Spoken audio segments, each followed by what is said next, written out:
Hello everyone, welcome back to our channel. Today I'll show you how to use Zoho Recruit quickly and easily. First, go to the Zoho Recruit website and sign up for a free account. Enter your name and email to get started. Next, follow the onboarding wizard. It will guide you through initial setup, preferences, and help you understand your digital workspace. After that, focus on customization, personalize your dashboard, set up custom fields, and adjust settings to match your recruitment policies. Now start finding candidates. Use the radius search to locate potential candidates based on geography and criteria, then handle communication. Zoho Recruit integrates with Zoho Mail, so you can send personalized emails directly from the platform to candidates and clients.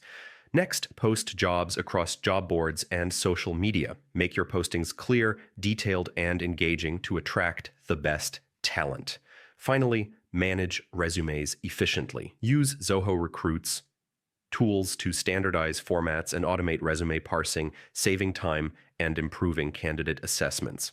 And that's it. By following these steps, you can streamline your recruitment process and get the most out of Zoho Recruit. Thanks for watching. Don't forget to subscribe to our channel, and I'll see you in the next video.